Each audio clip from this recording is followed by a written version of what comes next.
Good evening. Is it working? Yep. I don't do enough politics. I'm Stephanie Van Oortstrand, one of the founders of Voices from the Prairie. On behalf of Voices in the Princeton Public Library, welcome. It's not. Is that? It is, it's just not real loud. Okay. It's working. Okay, thanks, Rick. On behalf of Voices in the Princeton Public Library, welcome to the first program in our four-part series, The Constitution, Why It Matters.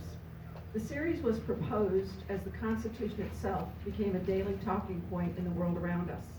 We wondered how much any one person knew, thought they knew, or even didn't care about the document that is the foundation of our government. As the Bill of Rights Institute states, as citizens of the United States of America, we don't have one single thing that binds us all together except our Constitution. We are not a single ethnic group, we are not a single religious group, and we don't have a very extensive history as a people. Through these presentations, we look forward to learning more about the Constitution and what it means to us, and by a thoughtful and respectful dialogue which includes all views. Tonight's program, What Were They Thinking?, is presented by Professor Amanda Cook-Fesperman. Professor Cook-Fesperman teaches political science, history, and foreign relations at Illinois Valley Community College. She was also the 2018 recipient of the college's Stephen Chari Memorial Award for Teaching Excellence. Please help me in welcoming Professor Cook-Fesperman.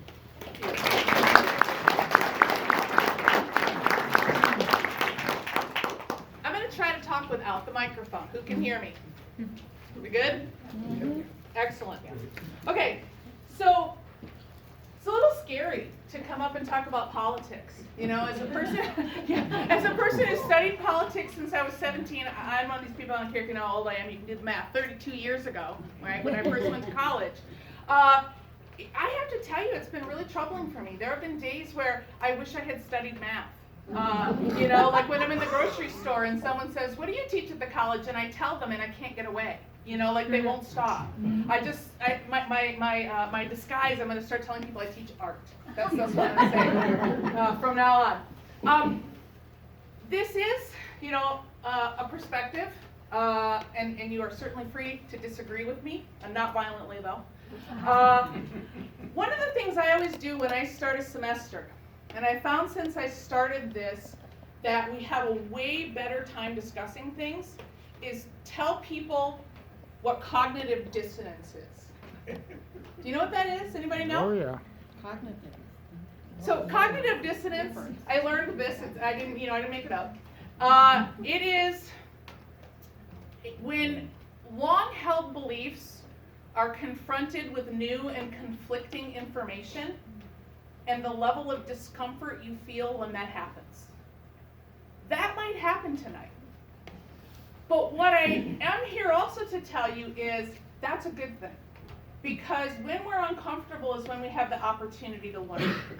And so if I say something tonight that makes you uncomfortable or you think I'm wrong, go out and prove me wrong, right? But it's a perspective that I think is really necessary. Because one of the things I want to make sure we're clear about is that the Founding Fathers were not perfect, number one. They did not create a perfect document, number two. And it's okay to say maybe we got some things wrong and it's not working for us anymore, and it's time to reconsider the way we do things. That doesn't mean throwing the whole thing out, you know, walking away. But it's okay to look at, you know, what are the problems. So what I'm going to start out with is what were some of the problems that had to be addressed in the Constitution, because there were some that came up right away. But before we get there, I always like to start out with this.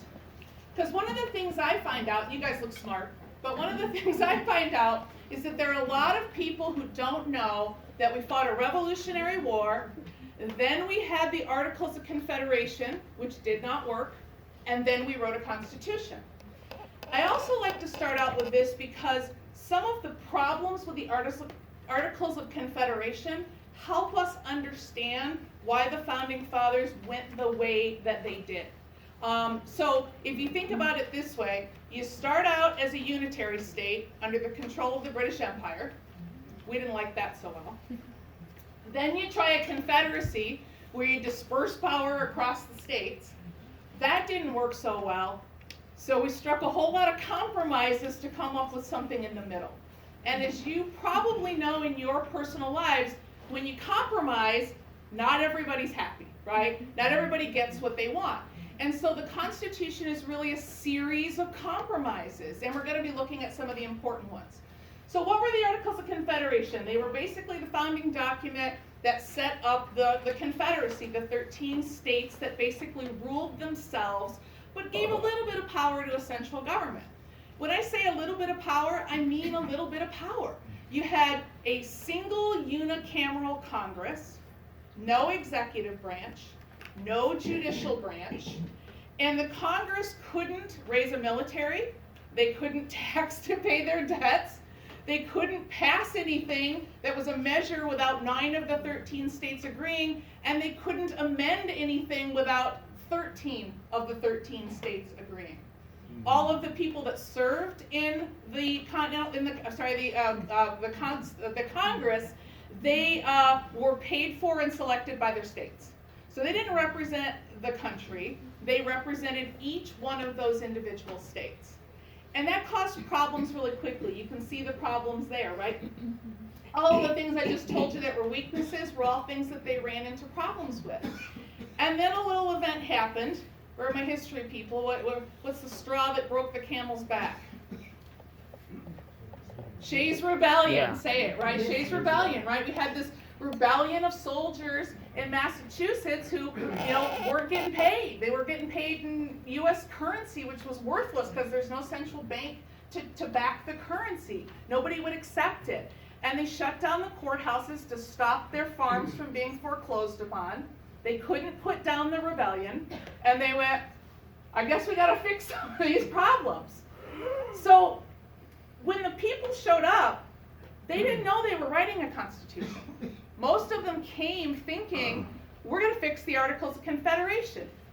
Maybe give them a little more power to tax, make sure that we can defend ourselves. But nobody really went there knowing that at the end of the day, what they would produce is something radically different than what they went in there with. And some of them left because they weren't happy about it. And some of them voted against it, right? But again, it's a compromise. So, we had a constitutional convention. There were 55 delegates representing 12 states. Somebody forgot the day of the week, I guess. Anybody know what state that is that failed to show up? Rhode Island. It's Rhode Island, right? So Rhode Island was like, hey, what was it this week? I don't know. And here's one thing you should know. Thomas Jefferson actually wasn't there for most of the Constitutional Convention. They sent him off to France. So I always love it when people are like, Thomas Jefferson, yeah, don't get me wrong, TJ did some good things. But he wasn't there for a lot of it. So, these 55 delegates, a lot of them are names we're not even really all that familiar with. And what we ended up with, by the time they finished, about 3 months later, was 41 delegates. So 14 of them said mm-mm, and only 38 of them voted to approve it. So again, this wasn't anything that was unanimous. How many people have their little pocket constitution that they picked up? If you haven't read the United States Constitution, I'm not going to say shame on you, okay? But what I am going to say is, it's short.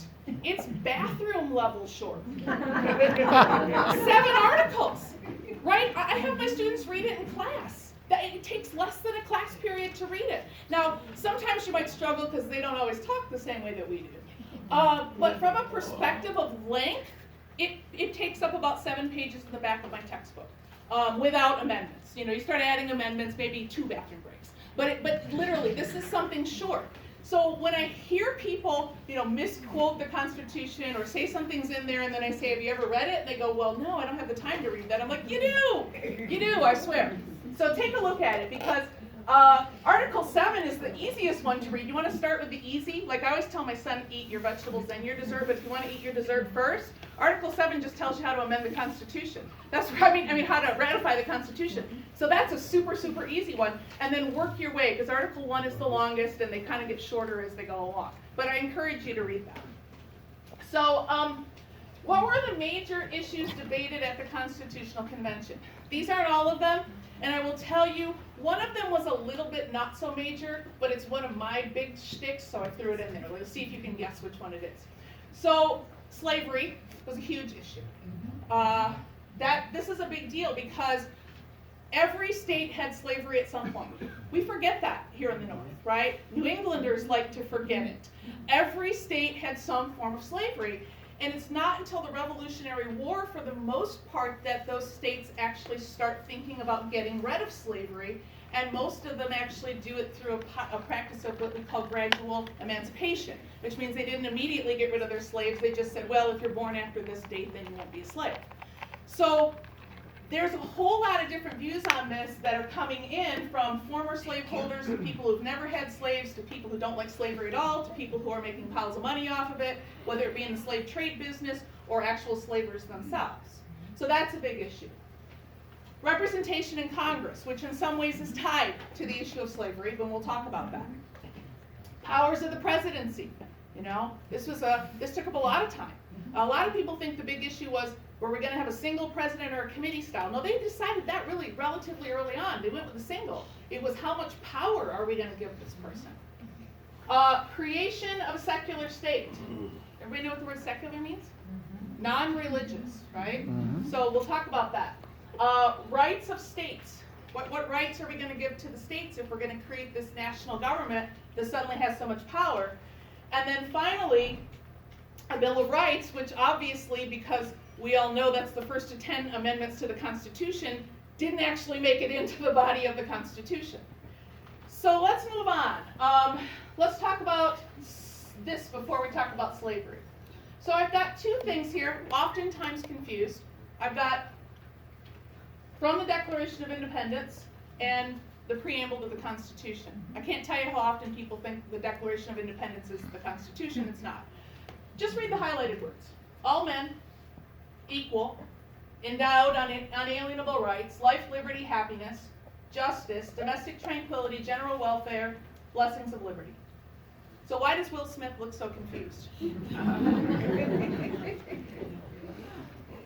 Because Will Smith is black.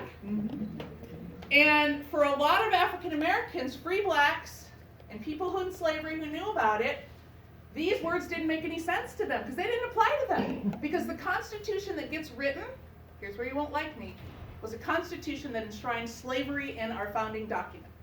And you might say, but the word slavery doesn't appear in the Constitution, and you're right, but it's there, and we'll see it. So, I'm going to keep that to the side for these slides, because I want you to remember, as we talk about what they did, what we said we were doing, and then what we actually did. So the word slave doesn't appear in the Constitution, but it appears 3 separate times in the Constitution. 2 times in Article 1, and we'll talk about the second time. So Article 1, Section 9, I'm actually going to skip ahead a little bit. A lot of people wanted to stop the slave trade, right? We want to stop slaves from coming in, particularly people who were opposed to slavery, because they believed fundamentally that by cutting off the slave trade, that slavery would wither up and die. And so they wanted to move in that direction. England was already thinking about moving in that direction. They do a little bit before us. But there's a whole lot of debate and discussion about this. Obviously, if you're a slaver, this isn't good news for you, right? You've studied supply and demand, right? So when something becomes short, the supply becomes short, what happens to the price? It goes up. By the way, Jennings, Alex, is $300. That was the average price of a slave before the banning of the slave trade. So that's where that $300 comes from. So they didn't want to ban the slave trade because it meant slaves were going to cost them more money. So this was a compromise that they came to. They said, you can't ban, and here's the word slave. See it? No? Look at the highlighting. Such persons, right? They just didn't want to put the word slavery in the Constitution. Madison said no. So they didn't. So they compromised, and they basically said Congress cannot ban the importation of slaves prior to 1808. Anybody know the date that Congress banned the importation of slaves? January 1st, 1808. Okay, they actually had the bill ready 3 months prior to that, and it became effective January 1st, 1808. So that does take effect. And then there was this question about taxing, because nobody likes to pay taxes on anything. And so they limited the amount that you could tax on each slave that was imported. You couldn't exceed $10 per person. Now, if I'm a person of color and I'm reading this document, that doesn't sound like it's representing me, right? So I think Will Smith is perplexed for a reason. Let's look at the second place. Article 1, Section 2. This is a big issue. How are we going to count representation? Now, I have to sort of figure out where I'm going to start. So a little of this covers of what we're going to talk about when we talk about Congress. But here's the thing. One of the compromises that had to be struck is how are we going to deal with representation? And I'll deal with that great compromise in a second. But we obviously know, I hope, that the House of Representatives is based on population. So the question is, who are we counting? Well, I would think we're counting people, right? But the problem is that slavers wanted it both ways. They wanted to count slaves as property, chattel, as we call it. But then when it came to the purposes of representation, they wanted to count them as people. And here's the big reason. South Carolina had more slaves than free people. So if you don't count your slaves, your representation in the House of Representatives is small. That means you're probably going to get outvoted, and they're afraid that they're going to lose slavery.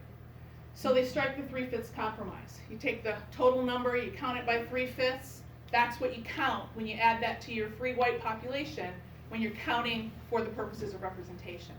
So there's our second example of slavery in the Constitution. Here's our third. Article 4.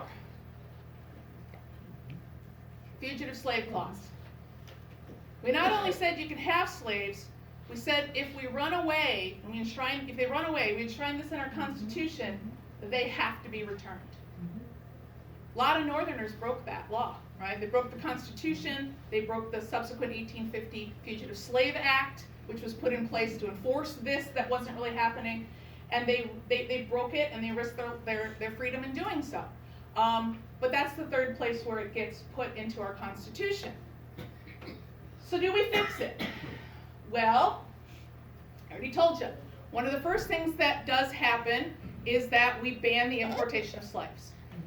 Sounds like great news, right?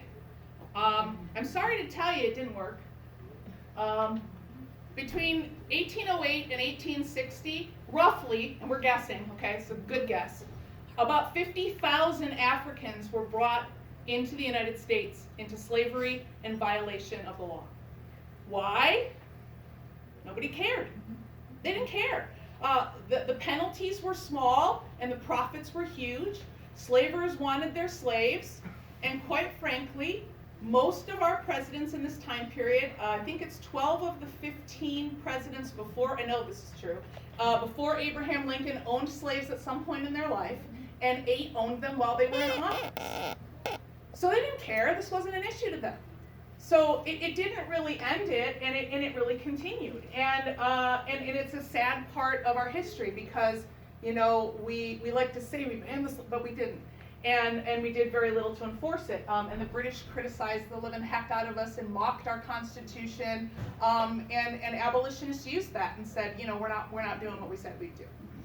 So when do we ban slavery? Well, it's not the Emancipation Proclamation. I'll just skip forward, right?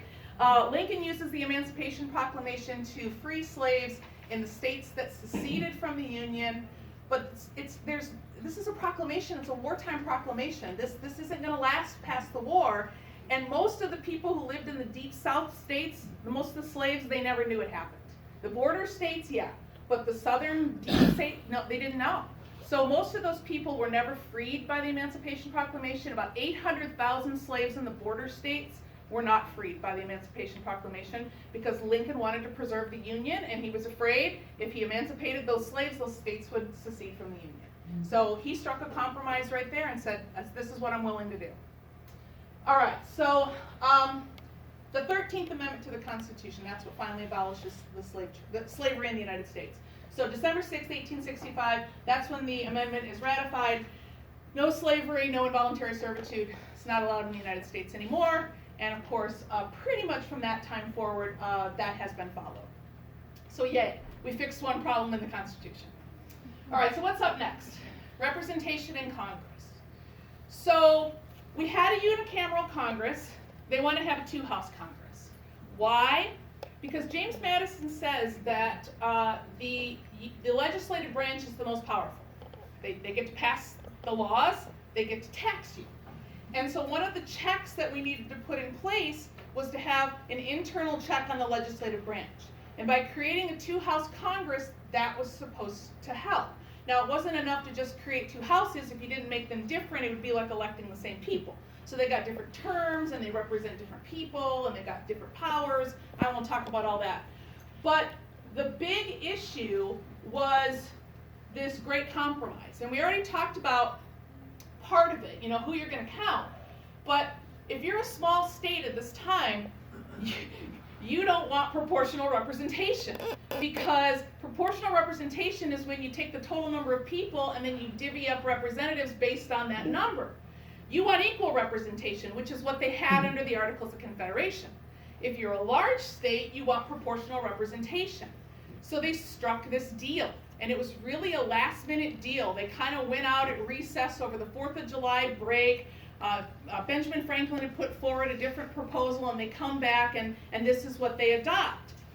It's also one of the things that I think fundamentally causes serious problems with our governmental system, and I'll explain why. Am I done with this slide? Yeah, I think so. Okay, so let's see.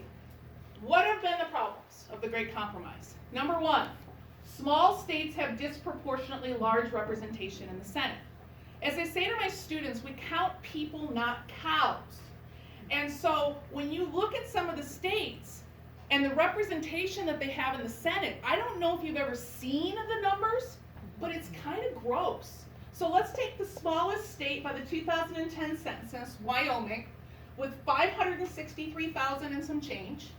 Let's take the largest state by census, California, just under 40 million people, and let's think about what that means, right? I didn't do the math here for you. I do the math in the next one. So, but this is easy math. It's half, right? So each person in Wyoming gets roughly, I'm not great at math, people, but about 280,000. Am I doing that right? Yeah, 280,000 people per senator. What's the math for California? Yeah, right? How are you feeling if you're California right now? Exactly, and it's getting worse. It's getting worse because people are leaving the small states where there's not a lot of resources and people, and they're moving to the big states where there's cities and jobs. The 2010 census was the first census where the United States ceased to be a predominantly rural country. So people are leaving.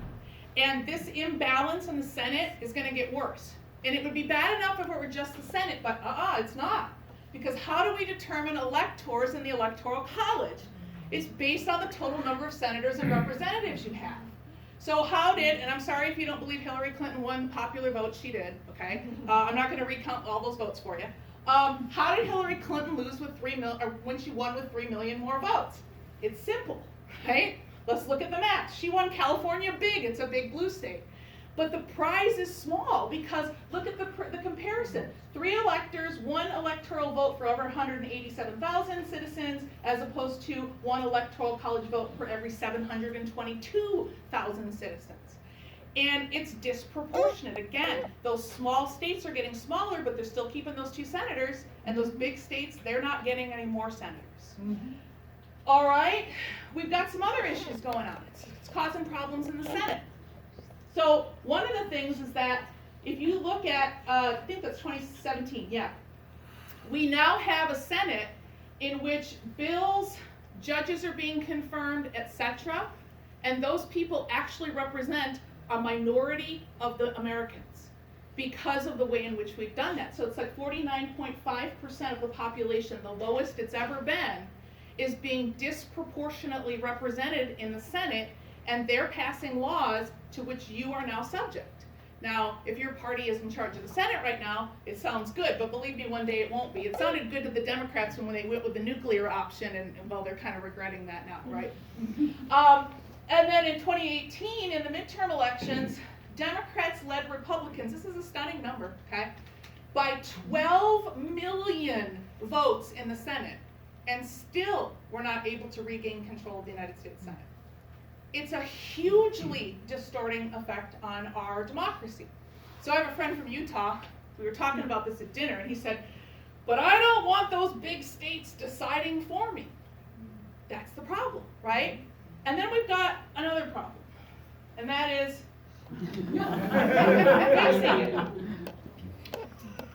Article 5 of the Constitution tells us how to amend the Constitution, but it also tells us one other thing.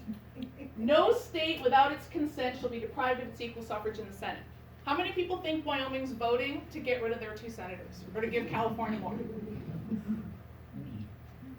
So how do you fix it? We'll talk about that later. All right, next up, executive power. When I do this in class, I do a side-by-side comparison. One of the things you'll see is that the president's powers are greatly limited to foreign affairs. Most of the things that the president is allowed to do in the Constitution is in the realm of foreign affairs. Things like command the military, right? Receive ambassadors, negotiate treaties, send ambassadors, those kinds of things. It's pretty clear when you read Article 2 of the Constitution that the president wasn't intended to have a lot of executive power. Here's the thing, power accrues, and every president subsequent to the first one has expanded, not contracted power. Every one of them has. And of course, the worst was Franklin Roosevelt, who accrued a huge amount of power, and one of the ways he did it was simply by expanding the size of the federal government. The more people under your control, the more power you have. And it expanded exponentially in the 3+ terms that he was in office. And as a result, it continues to expand. And just like Wyoming isn't willingly giving up its senators, I don't care what they tell you, I've yet to see a president who campaigns on getting rid of my power and then following through with it. So obviously we have this issue. So let's see here. So there was this debate, and some people said, you know, how long's the term going to be? Are we going to limit the terms?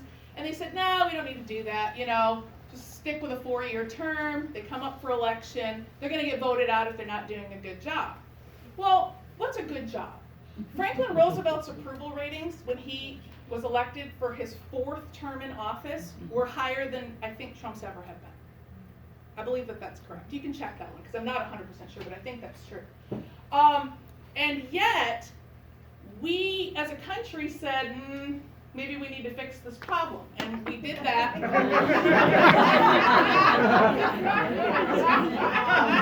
Last minute edit. With the 22nd Amendment to the Constitution, which I'm getting to. But the other thing that they argued about was, you know, what kinds of powers are we going to give the president? The only unchecked power in the Constitution, meaning nobody can tell you no to it, except you cannot pardon somebody for impeachment, including yourself, is the power to pardon. And I love this because this is not my words. I actually took it from somewhere else. I took it from, I don't know, somebody smarter than me. And I read this and I thought, oh, this is perfect. They further feared that presidential power to grant pardons would allow the president to conspire with others in treasonable activities with impunity. And I just thought, wow, it couldn't be better timing for Blago, right? Yeah. There he is, and he's out. Did you hear him today comparing himself to Nelson Mandela? He does realize his own party impeached him, you know? I mean, I don't know. Anyway. So how do we fix that? 22nd Amendment to the Constitution. At least, it doesn't fix the pardon problem, okay? Again, that's going to require a constitutional amendment. But it did fix the problem of presidents serving more than 2 elected terms. I like to say it that way. It's a little bit more complicated. It's like, you know, if there's half of the term left of the guy you replace with your vice president, you can serve only 1 more. If there's less than half, you can serve 2 more. So if you say 2 elected terms, it kind of covers the whole gamut. It makes life easy. I'm about being easy. So we fixed it, right? We weren't afraid. We said, this isn't working for us. We liked Roosevelt, but, you know, he was a little too powerful, so let's rein that in. So we did that in 1951. All right, so let's move on and talk about the powers of Congress. Oh, so we have these people called the Anti-Federalists. So when I went to college, I went to James Madison College at Michigan State University, which is a It's a college with inside Michigan State. You can major in political science, you can be a Madison student. And the cool thing about James Madison College is, well, we lived in the dorm called James Madison College, but we all took the same classes, so it was like a cohort group, and so I didn't have to take a lot of gen eds you guys had to take. I didn't take math, I took micro and macroeconomics. I didn't take literature, I took American political thought and writing. It was a cool program. But one of the classes we had to take, and we were on trimester, so this was what, a 10-week class, was on the Federalist Papers.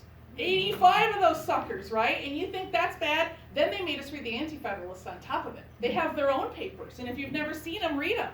So, you know, the Federalists and the Anti-Federalists, don't confuse them with the parties. The Federalist Party, Alexander Hamilton, that doesn't come till George Washington's administration.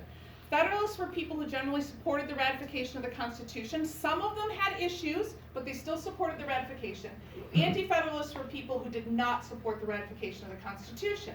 And there were specific things they didn't like. And at the, I don't know if it was exactly the top, but really close to the top of that list was the necessary and proper clause. It's found in Article 1, Section 8. What else is found in Article 1, Section 8? The powers of Congress. So if you want to know what Congress can do, look at Article 1, Section 8. But the necessary and proper clause was put in there because it's hard to imagine what powers Congress might need. And it's hard to imagine what exactly they need to do with the powers that they have. So we throw in this necessary and proper clause that basically says, well, they can do anything that they deem necessary and proper as long as they can link it to a power that they already have in Article 1, Section 8. And the Anti-Federalists went, that's crazy. You just wrote them a blank check from which they could basically do anything that they wanted. And there was a debate that ensued between Alexander Hamilton and Thomas Jefferson, right? And they argued about what the necessary and proper clause meant. They were specifically dealing with the issue of the national bank. I don't really care about that issue so much, but that's what they were dealing with. And Alexander Hamilton said, necessary and proper clause is a good thing, national bank's a good thing. Thomas Jefferson said it's not, states need to have more rights, you know, and they had this big debate. And it ended in a Supreme Court case called McCulloch versus Maryland in 1819, in which the United States Supreme Court settled the debate. And guess who won? It wasn't Thomas Jefferson, okay? It was Alexander Hamilton. And they basically said, you know, they incorporated Hamilton's broad doctrine of broad construction of the Constitution. The then Supreme Court Justice, Chief Justice John Marshall said, let the end be legitimate, let it be within the scope of the Constitution, and all means which are appropriate, which are not prohibited, are constitutional. Oh, sounds good, right? But wait, I thought that the states got power in the 10th Amendment. And you're like, wait, we didn't talk about the Bill of Rights. Oh, you're right, we didn't, but we probably should. So there are not a lot of powers in the Constitution granted to the state. We'll deal with this in a little bit. But the 10th Amendment to the Constitution is what they got. Here's what it says. Powers not delegated to the United States by the Constitution nor prohibited by it to the states are reserved to the states respectively or to the people. Simple, plain language. If the Constitution doesn't say Congress can do it and it doesn't say the states can't do it, then it's a power of the state. And this was a big win for the states because people like Alexander Hamilton, when they were questioned on this, said, you don't need to worry about this. Everything will be fine. We are just going to take the power we have and the states will have everything else. And they said, we want it in writing. It's a good thing they did. But, hold on. Bonus question. Who knows this case? Wickard versus Filburn. I think it's 1941. Yes, I teach history and I suck at dates. It's okay. Memorizing dates is not history, I swear to you. Okay? So, anybody know this case? So I give this to my students, and they almost have a stroke when they read it. You know, I used to use two different cases. I still use them, which are civil rights cases. But the problem is they get hung up on the civil rights issue, which is good. I'm glad. But this is a case that really shows you the power of Congress. So we've got an act called the Agricultural Adjustment Act. We had the Great Depression, and we're trying desperately to stop foreclosures of farms and farmers from going bankrupt. So Congress passes a law. Anybody a farmer? Any farmers in here? Farmers? Okay. Congress passes a law. I don't remember the exact numbers, but let's say I like easy numbers, okay? So let's say, I think it's 10 acres, right? So let's say you got a 10-acre farm. I know today yours are a lot bigger, right? Let's say you got a 10-acre farm. You can only grow your crops on 9 of those acres. It's against the law to grow it on the 10th. Why? Because they wanted you to buy it on the market. They wanted you to buy it because they wanted to keep prices up. They wanted to keep activity going. So Fesperman, farmer, he says, I'm going to grow the full 10 acres. But I'm not going to sell it on the market, which is one of the things they wanted to stop because they wanted to prevent prices from collapsing. I'm just going to use it. I'm going to feed my family. I'm going to give it to my cows. Whatever I'm going to do with it, I'm going to use it. And the government came in and said, you can't do that. And we're going to fine you for growing food on your own property. And it went to the Supreme Court in this case. And the Supreme Court said, Congress is right. Necessary and proper clause, interstate commerce. Article 1, Section 8, Congress has the right to regulate interstate commerce, commerce between the states. And because they're arguing interstate commerce, we're going to say that the law is constitutional.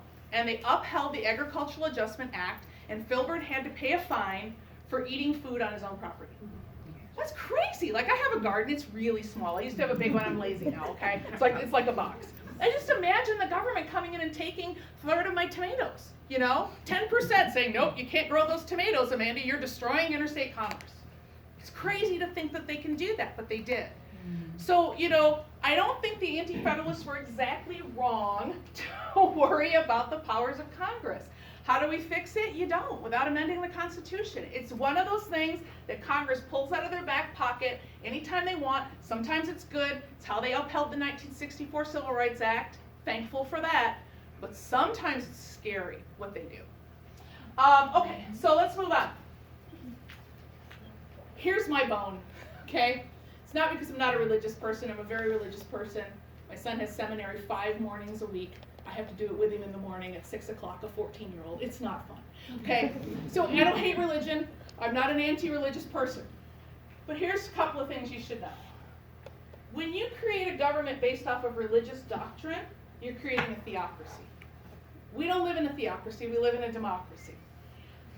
And I say to my students when we read the Constitution as we do, let's look at this portion of Article 6 of the Constitution and tell me what it means. But no religious test shall ever be required as a qualification to any office or public trust under the United States.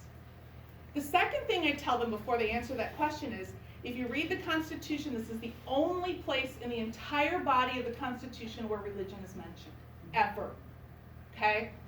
That does not sound to me like people who are creating a Christian nation, as a lot of people think, right? And in fact, when you look at the history, it becomes even more evident, because this was debated at a little, it wasn't a huge debate, but it was debated at the I can't say it today, thank goodness, the Constitutional Convention. And they were looking at specific examples where they did things like in Delaware, to become a government official, you had to profess faith in God the Father and in Jesus Christ, His Holy Son, and in the Holy Ghost. So not only just I'm a believer, and not I'm just a Christian, but I'm a Trinitarian, right? And then North Carolina barred anyone who shall, deny the being of God or the truth of the Protestant religion from serving in the government. I always tell my students this because I did not grow up in an area of the country that was Catholic. We had a couple Catholic friends, but it was largely Dutch Christian Reform, Calvinists, right? So when I moved out here and there were a lot of Catholics, I have a hard time convincing my students that the rest of the country is not Catholic and that a lot of the country doesn't think that Catholics are Christians. They don't. Go ask a Baptist in the South, okay? Believe me. So this was put in here intentionally, and what my students always want to say is for religious diversity. Well, yeah, kind of. But when we look at what they were fighting against not just, a specific religion, but doctrines that were basically saying you have to believe in God. Now here's an interesting, it's not in my slide, it's a little interesting story for you. Throughout most of my lifetime, probably most of your lifetime, except for you young people, number one most distrusted group of people in America were, say it loud. No, it's Atheists. Atheists. No, it wasn't them. Communists. Communists! Oh, okay. Communists! Oh, how quickly we forget. Same thing. Communists! Yeah. So today, it actually flips. Okay, it flips back and forth, 1 and 2, kind of, they go back and forth depending on the poll. What do you think they are? It's not, communist is 3. What's 1, what's 2? Or flip them. Nope. Muslims? And somebody said it earlier as the wrong guess. Atheists. And in fact, lately, atheists have been winning. Americans don't like people who aren't religious. Don't believe me? We don't even believe our own Constitution. So let me show you. Whoop, wrong button. There you go. Oh, no, what'd I do? I don't know. What did I do? Well, that slide disappeared. Let's see if we can find it.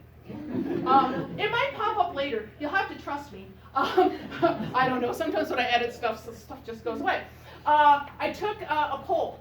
I didn't do a poll. It was a national poll. It was conducted in 2015, so, relatively recently. And still, the vast majority of Americans believe that this is a Christian nation founded on Christian principles, or that it was at some point. And it's just not true. And again, that's not to take away from anybody's religion. We've got the First Amendment. It's an important amendment. But when we do that, what we're really saying is, if you're not like us, you're really not us. And that's not what the Constitution, at least in this place, is about.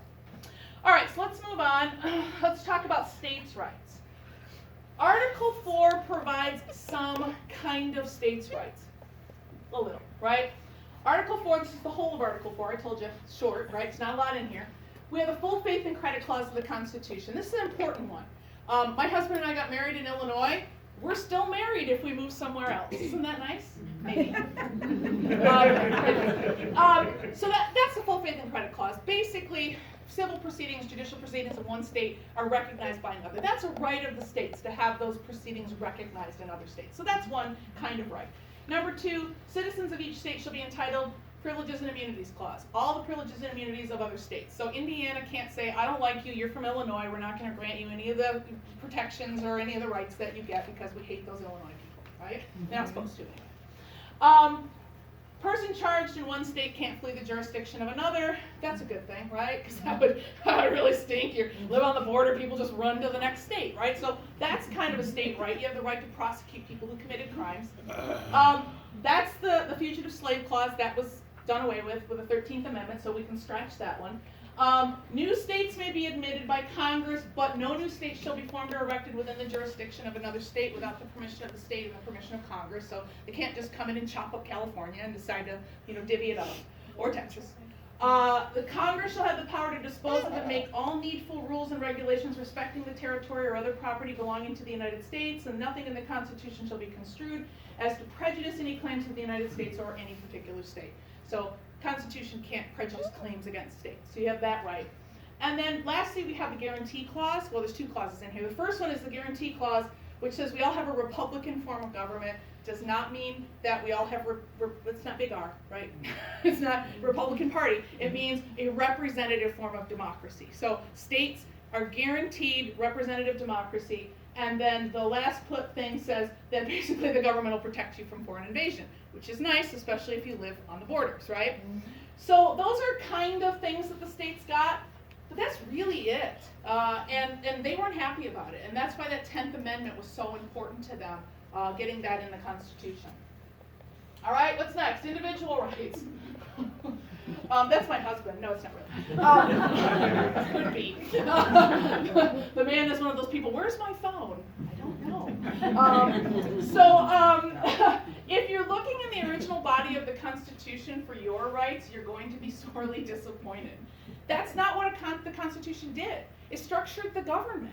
Its job was not to protect your individual rights. And in fact, when the Anti-Federalists and others complained about it, they were told, that's what the states are for. The states will guarantee you your rights. And they went, no. No. And they extracted a promise that a Bill of Rights would be considered and added to the Constitution in exchange for ratifying the Constitution. And that happened. So that was the debate. And of course, that is the Bill of Rights. Here's a couple things about the Bill of Rights you may not know. Number one, you should read it. There's a lot of good stuff in there. But if you look at the First Amendment, it starts with Congress shall make no law respecting blah, blah, blah, blah, blah, right? The Bill of Rights was designed, the first 8 amendments, 10th Amendment, we know what that is, there'll be a test, so I hope you remember. 9th Amendment basically says if a right's not listed in the Constitution, you still have it. That's important, because they couldn't possibly, think of, I've seen countries where they try to do this, they get all excited about a new Constitution, they're coming out of an authoritarian regime, and they go, what rights do we want to protect? And they try to create this list, they end up with an 800-page document, they forget something, and somebody goes, ha-ha, it's not there, and you're just done for. So it's not a list of rights, it's a list of protections. And if you read it, it reads that way. It's protecting you from the abuse of the national government, and that's why it starts with the word Congress. If you don't believe me, read the 14th Amendment to the Constitution. This isn't the whole 14th Amendment, but it's a big chunk of it. This is one of the Civil War amendments, and the 14th Amendment to the Constitution does a couple of important things. Some of it controversial, right? Basically, it says it gives you birthright citizenship, and I know for some people that's controversial, but the reason we did it is because the states were never going to give free blacks citizenship, and by not giving them citizenship, they were going to deny them citizenship under the United States Constitution. So by flipping the script and saying by virtue of being born in the United States, you're a citizen of the United States, that prevented that from happening. Now I know that there are some people, including the President of the United States, who think that that amendment doesn't apply to other people. I would point them to several Supreme Court cases, an early one that's skipping my mind right now that dealt with Chinese people. So, we had this, we went over with the Burlingame Acts. We recruited Chinese to come work on the railroads, to build the railroad from California this way. It was dangerous work. You had to dynamite stuff, little buckets, nobody wanted to do that kind of work. So we basically brought them over here, basically treated them like indentured servants. We charged them so much for passage and equipment and housing that they could never get out of debt. And then when we were done building the railroads, we said, we don't really like Chinese people, so we're going to ban them. And we did with the Chinese Exclusion Acts. And you could not come to the United States if you were Chinese, and you could not apply for citizenship if you were a Chinese national. However, if you were born in the United States, guess what? The 14th Amendment applies. And it's not the only time it's been challenged. It's been challenged multiple times throughout our history, and the Supreme Courts have always said, doesn't matter, you're a citizen of the United States, you're born in the United States. But for our purposes, it's really the second part that we're looking at. And that is, it says, no state shall make or enforce any law which shall abridge the privileges or immunities of the citizens of the United States, nor shall any state deprive person of life, liberty, or property without due process of law, etc. But it's that first part, that privileges and immunities. So we have an amendment. And what the 14th Amendment basically does is now, in theory, say the Bill of Rights and the Constitution now not only protects you from national government abuse, it protects you from state government abuse. But there's one little caveat, and that is that in order for it to be selectively incorporated, meaning that it becomes law effectively, a state has to violate the right. And then the Supreme Court has to issue a decision, and then that becomes the law of the land. Anybody know the last amendment to be selectively incorporated through Supreme Court decision? It's in all of your lifetimes. Nope. How about if I say McDonald versus Chicago? Do you know now? It's the Second Amendment. And my life's gotten a lot easier thanks to that case, because I used to have to tell students that you didn't have protections from the states passing laws about your guns, and they hated me for it. And I'm like, I'm sorry to be the bearer of bad news, but this amendment has never been selectively incorporated, which means the Supreme Court has never issued a decision that said states can't come and take your guns. And it's not until, we have a case that deals with the District of Columbia, it's called the Hellerman case.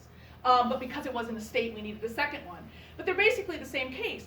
You've got in the District of Columbia, DC, and in the city of Chicago, banning handguns. And for a good reason. There's a lot of crime. I mean, they wanted to stop crime. And they sued, and the Supreme Court said states cannot arbitrarily and broadly, because what they said is the law was not narrowly tailored to meet the need, right? They cannot do that. And in doing so, they selectively incorporated the Second Amendment, and congratulations to all you gun owners, the states no longer have the rights that they used to have. So that's the power of the 14th Amendment. Now there's one amendment that's still not been selectively incorporated, other than the 9th and 10th, which wouldn't be. And that's the third. Anybody know the Third Amendment? Yeah. Oh, it's foreign soldiers. Well, Quartering. yeah, now not foreign, domestic could be. Yeah, you don't have to quarter soldiers in peacetime. Yeah, remember peacetime, right? That's tacked on there. So until the states decide to knock on your door and say, we have a regiment that we'd like you to put up for the night, you're pretty safe, right? But when they did that, to be honest with you, until you went to the courts and sued and stopped them from doing it, they would be within their legitimate right to do it because it's not been selectively incorporated. So that's the power of the 14th Amendment. So we fixed a lot of things, and I haven't dealt with everything. It's a short presentation, sort of. But there's a lot of things that they got wrong, and this isn't all of it, you know? It's not perfect. We have 27 amendments, maybe a 28th. Anybody know? Right, the Virginia passed the Equal Rights Amendment on the heels of Illinois passing it, ratifying it. Of course, there's a whole debate about whether you can de-ratify your ratification. I point to a case called Texas versus White, which actually deals with secession, where the Supreme Court said you can't secede because once you form something, you can only break it by a vote of everybody. So I don't know. We'd have to see what the courts would have to say. And it's also expired. There's that problem. But, you know, we also have the 27th Amendment to the Constitution, which was ratified in, what, it was passed by Congress in 18-oh-something. I'm lying if I say a number after that. And it wasn't ratified for more than 170 years later. So it's possible. But right now we're at 27, okay? And the Founding Fathers, as I said, they could not possibly envision everything that was going to come up. Heck, they amended it shortly after ratifying it. First with the Bill of Rights, and that was done in 1791. Then with the 11th and the 12th Amendments. Bonus, 11th Amendment to the Constitution. Oh, it has something to do with. Did you really? No, I always ignore this one. Honestly, it's one of those ones I probably, if I'm going to ignore something, I will. There was a case in Georgia, and I can't remember. Yeah, it's got to do with states not being able to sue the United States government, basically. Yeah. So it's a weird amendment. How about 12th Amendment? This is a better one. So what happened in the election of 1800? Is that the right year? Yeah. So I don't know if you know this, but when the Constitution was written, I want you to think about this, right? Because this is fun. Whoever came in first became president. Whoever came in second became vice president. The Trump-Clinton administration. Yeah. Thomas Jefferson was running for president. Aaron Burr was really running for vice president. You know, it came to pretty much nobody could win. So when that happens, we have a solution. It goes to the House of Representatives. They voted, 685 times. It was a lot. And they finally selected Jefferson as president. And so the 12th Amendment to the Constitution says that you and I, cast one ballot for president and vice president, but the electors get two. And one is for president and one is for vice president. And so you have to clearly indicate, who's running for what. So that's kind of the big part. And then it also says that the vice president has to meet the same qualifications as the president does. I get this one all the time. This is why I pull this one out of my back pocket. Could Barack Obama run for vice president? No, because he's not qualified to be president because the 22nd Amendment says he's already served his time. So no, if you're wanting Barack Obama as vice president, it can't happen, okay? So the 12th Amendment tells us that. So now it comes to your time. Oh, we don't want to be there yet. There's your time. And see all the hands? I like that. What do you think? And you don't have to answer it exactly like this. Whatever. Should we leave the Constitution alone? Do we need amendments? And if so, do you have some suggestions? Or should we just chuck it all and call for a constitutional convention and consider just rewriting the whole dang thing? No. Ooh, so we don't like that. Okay. I think a lot of grumbles on don't toss it all out. Okay. All right. What would you change? Term limits. Term limits. Who said that? Do you know what I did my doctoral, I didn't finish my doctoral program because I had to have emergency surgery while I was on sabbatical. But my dissertation was done, so I'm what they call ABD, all but I'm saying it was mostly done, all but dissertation. You know what I did my dissertation on? Term limit? It's on term limits. And I hate to tell you this, they won't fix any of your problems. Yep. And you know how I know that? It's not opinion, okay? I'll tell you how I know it. There are 15 states that have term limits on their state legislators. And there has been a ton, I mean, this was like a gold mine for political scientists. We were like, cool, data, we can mine it. And almost everything, I used to be a pro-term limit person. I did. When I started that dissertation, I was like, this is going to help women and minorities. We're going to get rid of the crusty old white dudes and open up the doors, you know. I was like, this is cool. And turns out I was dead wrong. Because guess what? When you term limit out the white dudes, you term limit out the women and minorities. And guess what? There's more of the white dudes waiting in the rings than there are women and minorities. And guess what? When you get, it's kind of, I like to say to people this way, if you ran a corporation, would you fire everybody every 6 or 8 years? No. You'd lose continuity. You'd lose and one of the things that we find in states that have term limits, and some of them have repealed it, is that they don't make any progress because they continually re-debate issues that have already been debated. Now, that doesn't mean, let me say this, okay, so you may not be, so let me say, the first term limits went into effect in California in 90 or 92. Again, I don't remember dates very well, somewhere around there. So we're not that far removed. So it's possible that in a couple of generations, we might see benefits of term limits, but I have seen everything you can imagine written on where people have, I mean, they've done the objective research, they've looked at the impact of lobbyists and corruption, and in almost every case, it either made no difference or it made it worse. I hate research, you know, because it just made sense, but it just doesn't bear out. So it's one of those things that, you know, more power to you, but I would really encourage you to look at that, you know, because it really tends not to work. Yeah. Representation. I think it's a big current issue, problem, struggle, challenge. So do you mean like the current, like The population, like your examples with Wyoming and California, for instance. Yeah, I mean, it's a serious issue, and I understand they had to do it because they weren't going to ratify it otherwise. I just don't know how we fix it, because you got that problem without tossing out the whole Constitution. You have to ask them, you know, can we please take away your power? And I don't see it happening. But I agree with you. I really 100% agree with you. When I move to Wyoming, I'll probably change my mind. It's not going to happen. But I'm going south. I got 10 years. Yeah. Well, getting back to the term limits, it seems to work well with the presidency. It does, but part of the reason for that is because presidents are single-term people, and they come in with different platforms and agendas. And when it comes to sort of the domestic side of debating and why we made Congress the way that we did, so that you debate and sort of hash these issues out, presidents don't have to do that, right? They just issue executive orders. And then the Supreme Court decides whether they're constitutional or they're not. And because it's one person, they're so much easier to monitor, you know, like what it is that they're doing. They're so in the spotlight. So it does. It's like one of those logical things where you think, gosh, it works over here. Why doesn't it work over here? It's just that the functionality of what the executive branch does opposed to the legislative branch doesn't seem to bear it out. I have seen somebody attempt, I don't think, it wasn't a very good job, okay? I saw somebody attempt to do it because they're gubernatorial term limits, and I saw somebody try to do a comparison. The problem is data. You know, like how do you compare this? It's like apples and oranges, you know, like I can't collect the data because I'm not measuring the same things. So I don't know if that helps, but yeah. Yeah. Could the representation problem start to be dealt with by expanding Congress? I mean, they've decided they don't want it larger than 435. 535 total, yeah. Yeah. Why? Why not? You want the real answer to that? I mean, they don't want to expand the size of the Capitol building.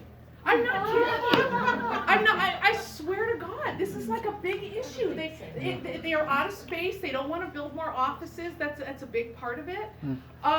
But you know, yeah, we should have. I mean, I think that, you know, where we originally 30,000, one representative per 30,000 people. Now we're one per 750,000 is what I think we're about.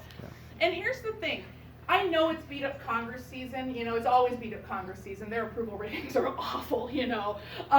It's like, you know, they're worse than the last season, the last episode of Lost ratings.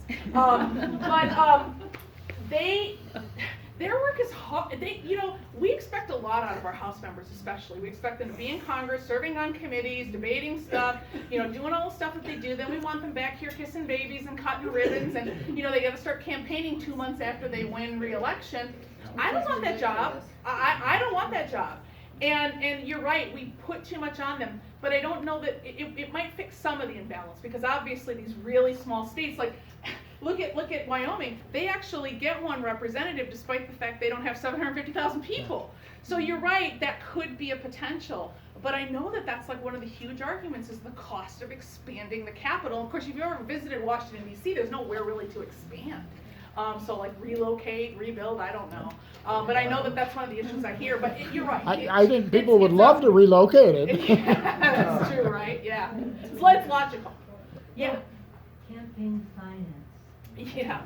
Oh, yeah. How much do we love Citizens United, right? And that's a Supreme Court case that basically said corporations are people, and they can spend money in the context of an election. We've never said that before. We don't treat corporations as people in most cases. I mean, we just don't. We don't give corporations Second Amendment rights. We don't. And it's just this strange sort of, you know, spending money is like you know, it is like buying speech. Well, it is, but the problem with that is who can buy more speech. But let me play devil's advocate. Hillary Clinton outspent Donald Trump, and she lost. You know, so money doesn't always win. But I think the bigger concern is not the total amount that a single candidate is spending, it's the breadth of their reach, because it's not just Citizens United, it's, I can really pull Supreme Court cases out of my head. Usually, this is another, it starts with an M. I don't know, it'll probably pop into my head. But it's a second Supreme Court case that challenged the overall, it's not the maximum amount, let me think about this. I have no spatial skills. It challenged the number of contributions that you could give in an election cycle, which was being limited by an overall cap. So the amount of money that I can give, there was 2 limits. One was how much I can give to a candidate or a party in any given election cycle. And the second one was the total overall cap. And the guy who challenged this won. And so now there's still the limit to each one, but there's no overall limit, which means, you know what bundling is? That's where I get together with a bunch of people with money like I do, not me, clearly.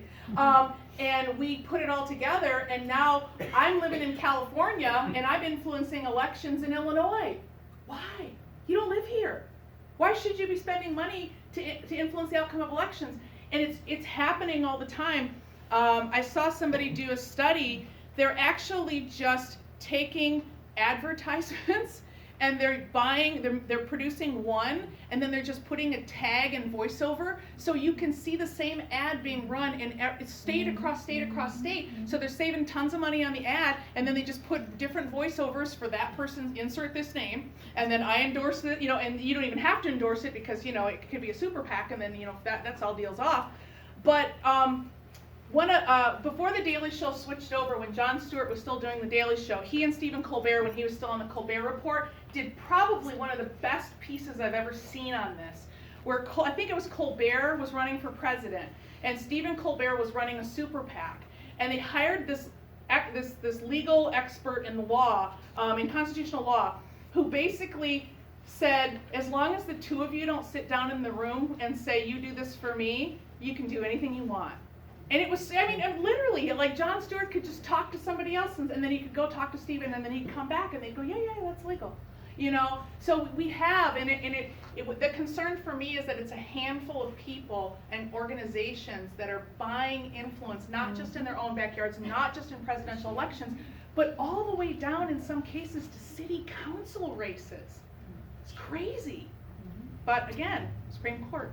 Yeah. But the limits like that she was mentioning with campaign finances, the worst part to see is, well, you were mentioning groups contributing, but people like Bloomberg just uses his own money, so he can use whatever he wants. Yeah. The thing that I hate to see is this the money that's spent is really just helping the media and the newspapers and all the people who are raking the money that they're paying to run these ads and so on and so forth. But that money could go to so much good in the country. Yeah, If there was just that it would be ideal, it would not happen. But if every candidate, if it was such that every candidate could only spend so much money, it was equal. we were going that way. We were The just Brit- the gonna British, have it. the British, and they have that's terrible, it. they have terrible food. Okay, I don't want to eat there, and I don't want to clean. However, they managed to run elections from the time that they start the election cycle to the time that it ends in about a 3-month window. You I can know. spend very little on advertising, and everybody gets the same amount of money, and they have a democracy, and it works. You know? Yeah. Wouldn't the media and all miss out on all this income? Well, of course they would, and they're Right not going to after tell you that. election, we'll get about 2 months and then they'll start all over Yeah, again. and I'll tell you 2 things. So one thing that's just jumped into my mind today. Did you guys see? I think it was yesterday that Jeff Bezos, Amazon, said that he's gonna give away $10 billion to help the environment. Okay, I'm glad he's gonna help the environment, but that $10 billion is just laying around for him to give away. Like 10 billion? I like read the number twice. You have an extra $10 billion? That's crazy to me. You know, I can't grasp that. So now I'll forget the second point. Yeah. So what were you saying? I say this a lot, right? What were you saying before that? Because I had a thought. Yeah. Well, I think we ought to go on a short term Uh-huh. for all these elections and not Right. 2 years. Right. Oh yeah, having the And with elections us sooner. being next to Iowa, we get in. and Oh, they it was the do ads. whatever. I remember. And Oh, it yeah. is his money. I agree. I just am stunned. I heard this. I hear everything. I'm a mom.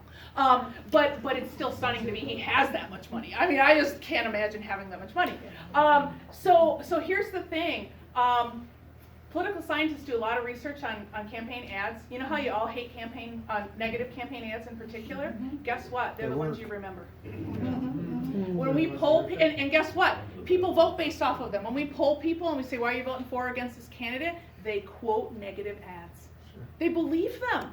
It's stunning. They won't spend that money on ads if you don't listen to them. Stop listening. I mean, I know it's like sounds really easy. Turn them off. I don't watch very much TV at all. So Well, I don't the see mute it. But button mute works, button works. and when you Mute 'em. record your program, Don't- yeah, mute 'em, because if you've as heard long it once, as- you don't have to hear it 100 They're not going to times. spend piles of money wasted. They know that money works. Is That's there a any waste. mention of political parties in the Constitution? And No. what would No. it take to find a better set of choices than just 2? So you have to get rid of the winner-take-all system. That's the problem. So, Federalist 10 is all about factions, which are effectively parties. And James Madison tells us they're horrible, but they're going to form. And he said the biggest source of factions is the unequal distribution of wealth, but that the first purpose of government is to protect the ability of people to get rich. So you like Madison, right? But then he goes on to say we can't prevent them from forming, because to do it we'd have to do one of 2 things: make everybody think the same way, or get rid of liberty. And we can't do it. You can't make people not free. When people are free to choose, they're free to choose differently. So how do we try to control factions? Well, we try to do it through a large republic by spreading people out and forcing people to come together and compromise. But the problem with the 2-party system is because we use a winner-take-all system, you have to get the most votes to win. And what that means is when you have, this or that, because usually most of the votes are going to accrue in one direction or the other, right? When that happens and you're a third-party candidate, you're asking people to take a risk with their money, with their vote, on somebody that they know probably can't win the election.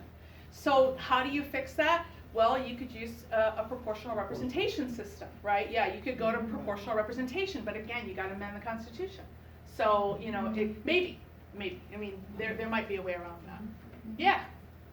Do you see it happening that we are headed more towards sort of parliament, in the sense of, you hear about the splintered Republican Party, the splintered Democrat Party, that they're not the party we knew 20 years ago, either one of them, and there's been sort of thrown around on Chuck Todd, different people. Well, they changed. I mean, the parties saying have changed. that, are we headed towards Well, something different than we've known? I don't know. So here's the thing. I mean, and my brain always goes to data and what I can tell you. And what I can tell you is this: I can tell you why this is happening. Okay. And there's two really fundamental reasons. One of them is primary elections. Okay. Getting people to vote in this country is hard. You know, anybody serve on a school board? The voter turnout is terrible in those elections. And I hate to tell you this, I've lived here 20 years, I still sometimes don't know how to vote in those elections. I don't know. I feel like because I didn't live here, I don't know the names of people, it's hard to follow. I don't know how to vote for coroner. That one kills me when that one comes up. You know, I don't know. But it's hard to get people to vote. And if you take away party labels, it's even harder. So those are low information elections. You probably didn't run as a partisan. People use party labels as a shortcut to voting. And so to get people to the polls in a general election, you got to excite people. And elections, by the way, the news media lies to you a lot. And one of the things they lie to you about is that elections are not decided by independents. They can tell you that all they want. I can show you the research that shows you it's not true. First off, because most people are not truly independents. They lie. They tell you they're an independent because they think that that sounds cool, you know? It's like, I don't want to be a partisan because we got the message that being a partisan is bad. But when we look at voting trends, those people consistently vote one party over the other. So we know that they're not really truly independents. So what makes and breaks elections? Who can get their people to the polls, right? I mean, that's a big thing. Are you excited about your candidate? If you are, you're more likely to get out. That's general election though. Primaries, you know? Democrats have got, I don't know how many people are still viable. What are we, 6 or 7, right? But we started out with, 400, it felt like. And you know, we've kind of whittled it down. But people they don't know who to vote for, and primaries are a really hard sell. So who votes in primary elections? Partisans vote in primary elections. They are excited because they're into this, right? This is their NASCAR event, you know, it's their big thing. And so they go and they vote. So by the time you show up and vote, having not voted in a primary election, who's left for you to vote for? Right? Conservative Republicans and liberal Democrats. The median voter theorem, which is a great theory in political science, says that all other things being equal, and they never are, okay. But in theory, the candidate closest to the median voter will win.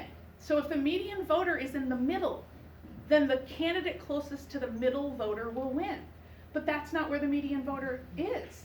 The median voter is here or here in the primaries. And then come general election time, they gotta fall over themselves trying to get back to the middle, right? To make you guys happy, and you don't like either one of them. And then the other thing that's happening is that we've lost our moderate candidates. And so in Congress, the number one thing that drives congressional voting, if you care, okay, is contacts from their constituents. They count the number of times you contact them. If there's a whole bunch of people crying on an issue, this is a big thing that influences them. Number 2, party, okay? And it's more because oftentimes we aren't contacting them. So members of Congress are busy. I hate to tell you this, they don't read a lot of bills. It wasn't just the Affordable Care Act that they didn't read. They don't read a lot of bills. In fact, what they do, and I know people who've worked in Congress and worked for members of Congress, they want to come in for the vote. They come in, they got a board up there. How's our party voting? We're voting no, no, and they walk out the door. What do you do with that, you know? But how can we blame them? That's what we do. Walk into the voting booth, right? Who am I voting for? Huh? Is it an elephant or a donkey? Okay, this is how I'm voting, you know? So I don't know if that fully answers your question, but it's how I think about it. Who asked me? Sorry, I thought I got off, right? So that's how I think about it, and it's a problem. Yes? I have a question about primaries.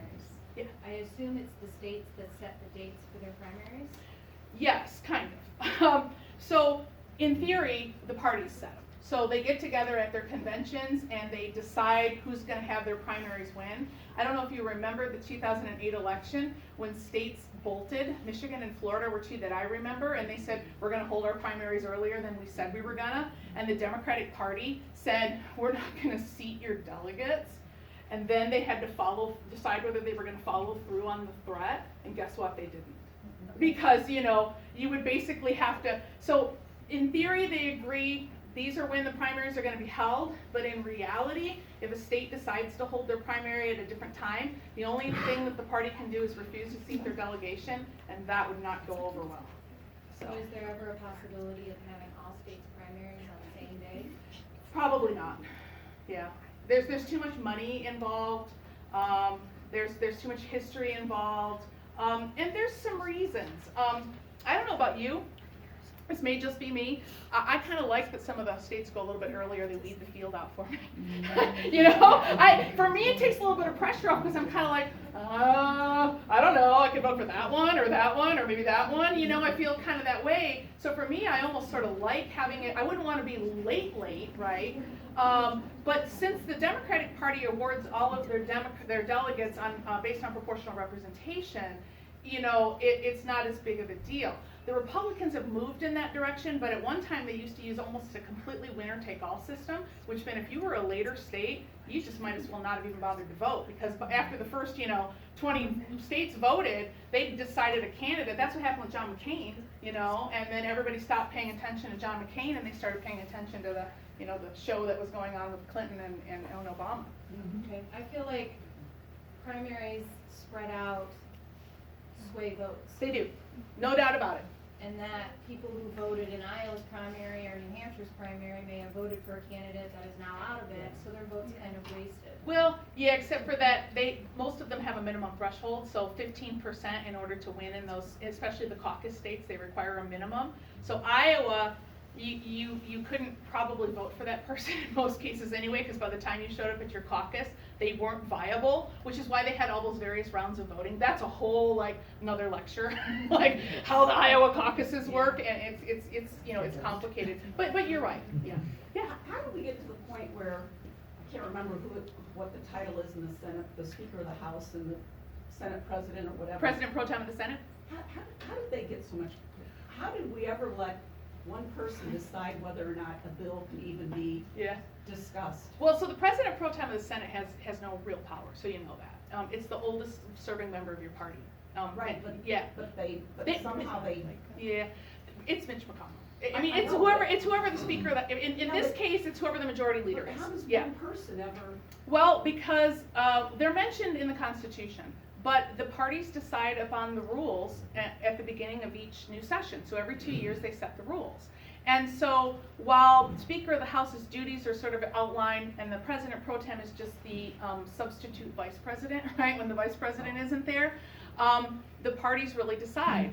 And to the victor go the spoils. So one of the things I would do if this were a class, we were talking about this particular lecture, is I would show you committee assignments. So committee assignments are still pretty nonpartisan in the sense that they use seniority and wish lists.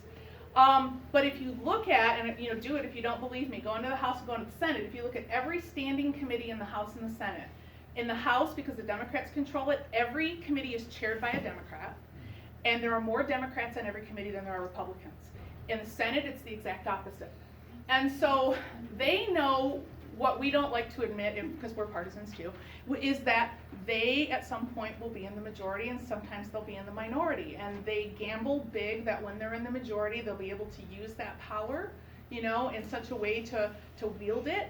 And the parties have liked it historically because the majority leader in the House and the Senate, in the Senate and the Speaker of the House and the majority leader in the House of Representatives, they have wielded the party power there, So, I mean, how have any of these things happened? We've let them, I remind students, we are not a republic or a democracy, we're both.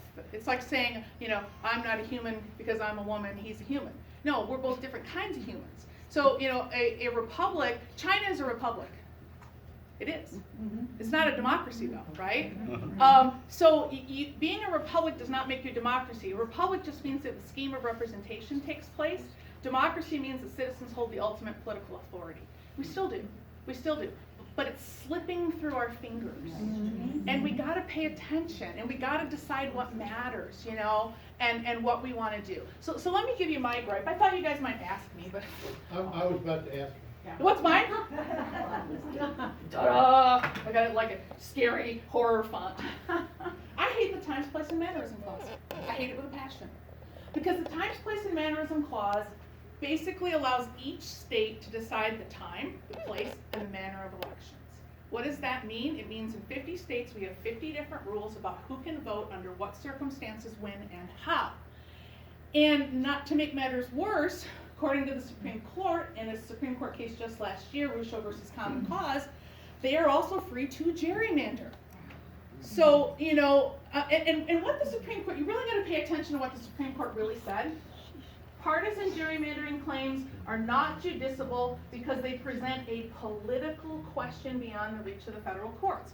Why did they say that? Well, let's go back to the Times, Place, and Mannerism Clause. But the Congress may at any time by law make or alter such regulations. So why isn't Congress doing it? Because they were elected with those rules. Exactly. They're elected by those rules. They don't want to change it because it benefits them. So, you know, we put the fox in charge of the hen house. And so the Supreme Court, rightfully, I don't agree with the decision from the principle of it, because I don't think that voters' votes shouldn't count because they've been buried in a district, you know, where they can't either vote for the candidate that they want, or there's so many people. We call this cracking and packing, right? Cracking is where you separate people into various districts so that their vote is diluted, and packing is where you pack a whole bunch of one party into a district so that their vote doesn't matter. You know, all you need to win is 51%. So in political science, any vote after 51% is a wasted vote, right? So think about that. That's all I need to win. So if I'm living in a district where it's 70% Republican, well, that's great because I get to elect a Republican, right? If I'm a Republican. But 19% of that vote was wasted, and it could have been put in other districts, or maybe I could have elected 2 Republicans. Now, here's the thing. Illinois is heavily gerrymandered for the Democrats. Heavily. However, and again, cognitive dissonance, you can grumble if you want, I only speak the truth. Here's the thing. When the Democrats were winning elections in the 1970s and 1980s on votes, the Republicans put together a scheme, and it was a good one. They said, we can't win in the national elections. We're not winning congressional seats. So what can we win? So they started spending their money on House seats and gubernatorial seats. You know why? Because every 10 years in almost every state in the country, who gets to redraw the district boundaries? It's the state legislatures. It was a brilliant plan because not only do they have control now of the state legislatures, which is great for them, right? And this is awesome, but they also get to gerrymander the states. So if you look at gerrymandering across the country, it is disproportionately currently, okay, it doesn't have to always be this way, and I'm not saying we want it either way, but it is disproportionately benefiting Republicans. And Illinois happens to be one of a handful of states where you have an almost completely Democrat, you know, Democrats are just like the huge majority. And so here, you know, if you're a Republican, you're like, what is this nonsense? But throughout most of the country, it's actually the opposite. North Carolina was horrid. And, you know, part of the problem is not only that they're gerrymandering based on politics, but what is illegal is to gerrymander based on race. It's easy to do, okay? It's easy to do and make it look like it's not race. North Carolina didn't even pretend, though. I mean, they went in and just separated black neighborhoods, just carved them out, you know? And a court did strike down some of those state maps saying they were unconstitutional, but then they let the election stand and said, well, fix it after the next election, you know. But it's a really easy thing to do. I used to live in a city called Kalamazoo. Yes, there really is a Kalamazoo. And like most cities, Kalamazoo was very segregated. Part of its historical patterns, a lot of its economics. I could tell you where most of the black and brown people live. So Kalamazoo had at the time what were called at-large districts. No matter where you lived in the city of Kalamazoo, you could run for one of the city council seats. And what happened is the people who lived where the black and brown people lived never won because they didn't have the money and they didn't have the resources. So somebody said, let's fix this. Let's go to single-member ward districts. Let's carve up the city, you know. And I said, okay, but how are you going to carve it up? Because I can draw the lines in such a way that I can still bury those minorities in every single district in a white district, and the lines make sense. They make sense on a map. I can just draw them this way, you know, and it makes perfect sense, and I've not accomplished my goal. So even when you try not to gerrymander, sometimes you are, and here's the thing about gerrymandering, some of it you can't fix, because Republicans live in rural areas. That's just a fact, and there's a huge difference. So when you're downstate Illinois, which I know Chicago considers Rockford down, it's so funny to me. When you're living in Republican country, but when you're living in Chicago, you're living in Democratic country. Well, guess what? Cities are geographically compact. So if I didn't gerrymander the state of Illinois, in some ways I would actually be disadvantaging this massive block of Democrats that lives all together in one place. So Iowa uses GPS tracking. Computers still don't do that great of a job. They try to follow natural boundaries. It's not a perfect fix. California uses a citizens panel, 5 Democrats, 5 Republicans. They basically just divvy stuff up. It doesn't really fix the problem. And what we've found as political scientists, and this actually was part of this case, they wanted the Supreme Court to adopt this, this system that we use, which is a plus or minus, it's a plus district. So any district that was greater than, I think the number was +5, okay? But it might have been +7, I'm not 100% sure. That means a district that 5 to 7% voting points go for one party or the other. They wanted every one of those districts to be reviewed, to have an independent panel review them and say, is this natural? Is it something that just happens as a result of where people live? Or is it being artificially done, right? And math to sort of fix it. And the Supreme Court in Russo rejected that. Not because they found partisan gerrymandering to be problematic, but because they said Congress has to fix it. So, you know, this to me is a problem. I think American voters, no matter where you live, ought to have the same right to vote. You ought to have the same rules for voting. I shouldn't live in Illinois where I can walk into the voting booth on election day, same day register and vote. And in some other state, I can't. And I gotta produce, you know, ID. I don't care what, I'm not saying, I'm not choosing one or the other. Choose whichever one you want. But the fact is it matters. And it really has an impact on who can vote. And so the question is which system do you want? But what we have are 50 different systems. And they have a huge impact on voting. You know, some states don't allow people who've been convicted felons and been released from prison. They never can vote again. That's a huge population of people for some states. It also happens to be a huge population of minority voters who can't vote. So, you know, we could fix this. Constitution allows Congress to fix it, but they haven't even replaced the 1965 Voting Rights Act that the Supreme Court gutted. I don't remember this case name. I'm pretty good at it, but this one I don't remember. But when the Supreme Court basically said, you know, the pre-clearance system that we used, that basically said if you had a history of low voter registrations among minorities, you had to submit any voting changes to a federal district court for pre-clearance. And the Supreme Court said we shouldn't be doing that anymore. Congress needs to fix it with a system that doesn't bias against southern states and in favor of northern states. And Congress has still never fixed it. So we have a 65 Voting Rights Act, which just got it. Shelby County, thank you. You are right. Shelby County versus Boulder. Yeah, that's right.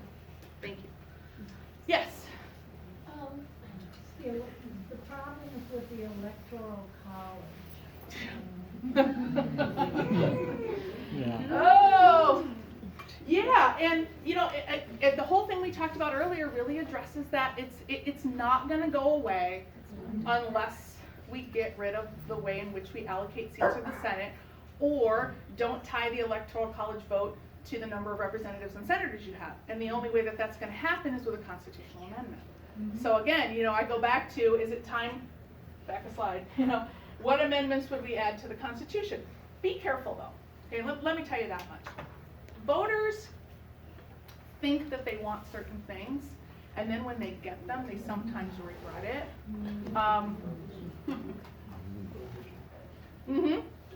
Prohibition was one. Another though is there's this whole literature in political science. I don't know why it's called this. It's called stealth democracy. I didn't name it. And anyway, it basically looks at voter satisfaction with candidates as we have had more power and say in who our candidates and our representatives are. So when the Constitution was first written, at the national level, you could only directly vote for 1/2 of one branch of government, and that was the House of Representatives. The Senate was decided by the state legislatures. Ask Abe Lincoln, he won the popular vote in Illinois, but the state legislature went with Stephen Douglas, right? We changed that with the 17th Amendment to the Constitution. So we moved to that. Parties actually used to completely select the candidates. They didn't care what you wanted. They didn't ask you. It was party members. They selected it. Now we want to say in the process, we've got primaries, we've got caucuses, all this kind of stuff. States actually got to choose in the Constitution the manner in which they selected their electors. Many states, South Carolina is one that comes to mind, it wasn't until well after the Civil War that they switched to having a popular vote at all. They used only the Electoral College, which was selected by the state legislatures. And then a lot of states did what they did with the Senate, which is they would have a vote, but it still didn't translate into who the electors were. And so we have, again, this sort of like hodgepodge of rules. But long story short, what the research shows is that every time we make it so that we have more say in government, we are less satisfied with the government that we have. And it's, again, it's one of those like term limits things. You just think, that's just counterintuitive. How can that be true? But the literature's really deep in this, and it seems to be, you know, and remember these were checks and balances. The Senate was indirectly elected so that they would be a different body than the House was. Now they're not. So maybe we got rid of a check and balance that worked, and it's not working anymore because, you know, we inadvertently, in our zeal to want to participate more, you know, made that mistake. I talked about primaries and caucuses. At least when the parties selected them, we could hold them accountable, right? We could say, who'd you pick? You know? Now it's really hard to do that, you know, because we really are the ones who are kind of, because it works a lot like the Electoral College, you know, we're really the ones who are selecting those people. So I think part of our frustration comes from the fact that we feel like government isn't meeting our needs. How many people in here feel like government isn't meeting your needs? You know, I mean, honestly, there's some level of dissatisfaction with all of us. The thing is how do we fix it? With scalpel? You know, with a hatchet, with a fire, you know? And it's, I don't know. I mean, I don't have the answers to that question, but I do know that it's worth thinking about, and it's worth considering, and it's worth, I know, we're in an era of don't trust people who do research, but it's worth looking at the research before you make a decision that you might learn to regret. You know, look into it. So if I thought tomorrow that term limits would fix the problems of America, I'd be the first one checking off that box. I just don't see it in the research, and so you know that's what I go with. Anything else? Yes. I had a question about what drives all the different states who voted or legislators voted to have a constitutional convention, and I was trying to read about it a little bit today, and it's still confusing to me that on the conservative side it seems to be people who want to bypass, they want a balanced budget amazingly. Yeah. But to call a constitutional convention to get that, and then well, you can't get and Congress to then pass sit one. united on the other side. I mean, honestly, I think people who are calling for constitutional conventions are just frustrated, you know? They're frustrated with problems that they see not being addressed by Congress, and they say, fine, if Congress isn't gonna fix it, we're gonna call a constitutional convention. Am I sitting around waiting for that convention? No. Because first off, it's never happened, right? We've never had one, other than the first one, but it wasn't called that way. You need, 2/3, 3/4. Do you know the number? I always confuse 2/3 and 3/4. Thank you. You need 2/3 of all of the states to call for it, and then whatever you fix, you got to send back to the states for ratification. I just don't see that happening. And you know, and I said this to a student the other day. I said, I think if we get to that point, we're probably already to revolution, because I think that you know, honestly, it's going to have to be bad. I mean, really bad. And I know we always feel like we're living in bad times, but then I had a presenter for Black History Month at the college today, just off topic, but mentioned the fact that, you know, his parents grew up in the South and used, you know, segregated bathrooms and drinking fountains. My 84-year-old pet sitter told me she grew up in LaSalle and that she remembers sunset laws when the blacks had to be out of town at a certain time, you know. So everybody has their moment, you know, where we feel like this is it, you know, you know, and the good thing about America is we do rally, you know, we do rally, and I have hope, because if I don't, then I'd cry myself to sleep every night. We have to have hope, but one of the things that we have to do is to stop being so angry, and it's, look, I got a temper, let me tell you, ask my son. It blows up and it goes away. But we have to realize that we are not as divided as the media's, and I'm not saying media in the way that some people say media, but I think sometimes things get presented to us in a way because it sells. We're not that divided. And we really agree more than we disagree. There's a political scientist by the name of Robert Fiorina. He wrote a book called The Myth of a Red State, Blue State America. And he says, look, there's some divides. Rural-urban is a bigger one. But he said the reality is that we look so divided because of the way in which we force people into things. Let me give you an example, okay? And don't answer, because I'm not polling anybody. But you're taking questions. This common survey question. Do you consider yourself to be pro-life or pro-choice? I don't know a whole lot of people. I don't, really. And I've been around, okay? I don't know a whole lot of people who are like, I don't think anybody should ever, under any circumstances, no matter what, be able to have an abortion. I don't know very many people like that. Mothers bleeding to death on the table, nope, sorry. You know, I don't know people like that. I also don't know that many people who are like 9 months pregnant and just changed your mind, walk into a clinic. I don't know people like that. What I do know is a whole lot of people who want the right thing, and they both want something good. And if they could sit down and say, what can we agree on, you know, we might be able to fix these problems. Same thing with guns. I don't know very many people who say nobody ever should have a gun under any circumstances. I also don't know anybody who says any person under any circumstances should be able to have. I don't know people like that. I know people who exist in the middle.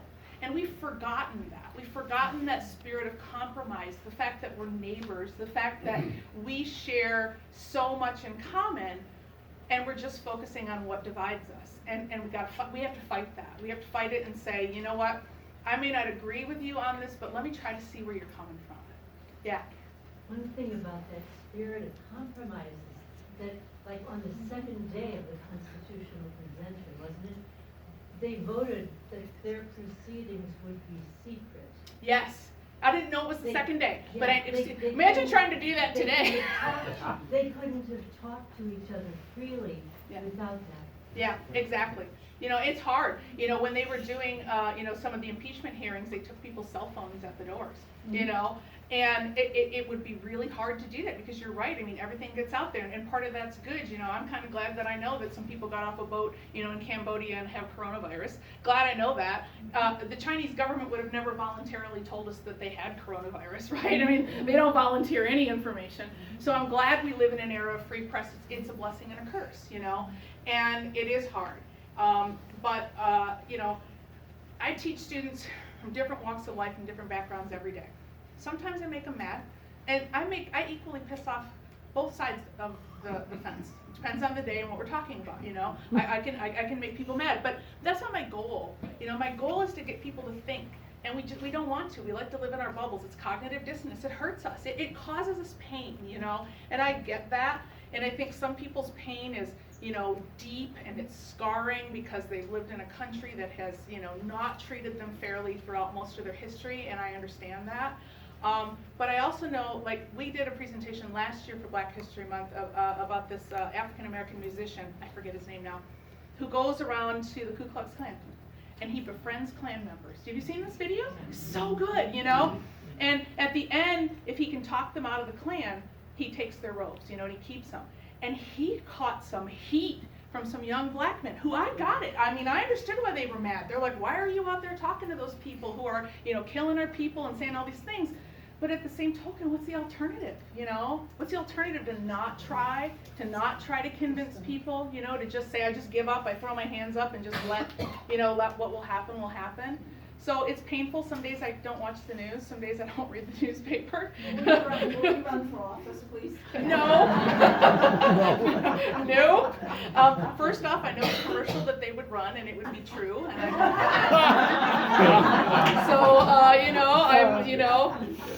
I know exactly what they'd say. But no, I honestly, I don't want this job. I couldn't take this stress.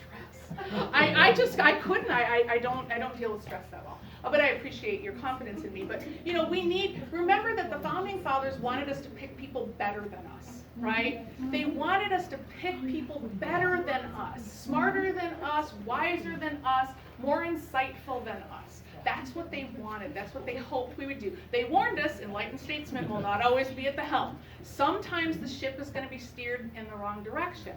But if we work together, we can steer it back in the right direction. So, you know, think about that. Vote, vote, vote, vote, vote, vote. it matters. And look, I just, kind of a last minute thing here, I kind of attack partisanship, but let me tell you something.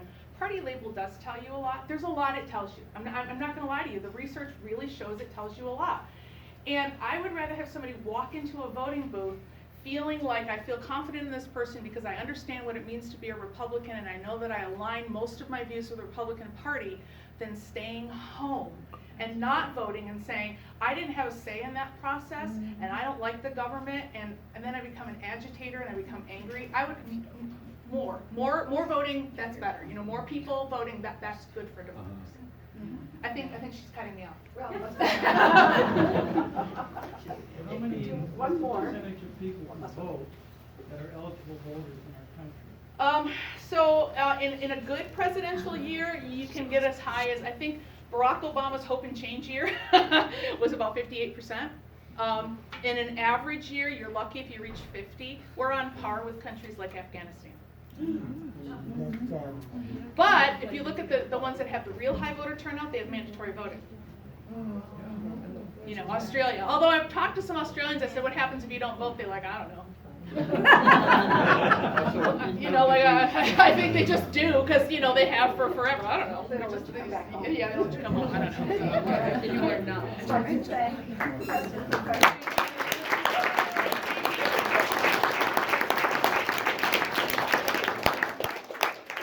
Remember that you have an institution of higher learning in this community, IBCC. Okay, it's a great place to send your kids. My kid, St. Bede, is going to IBCC. Okay, so we got good people out there. It's a good education. Come out there. Don't be afraid. Don't waste your money at a big expensive 4-year school. Save it. Come see us, and then go waste your money at a big expensive 4-year school. Thank you for coming out this evening. Next Wednesday night at 6:30, we will have our founding fathers would have hated the Bill of Rights presented by Matt Schaefer. It is going to be just as much fun. Awesome.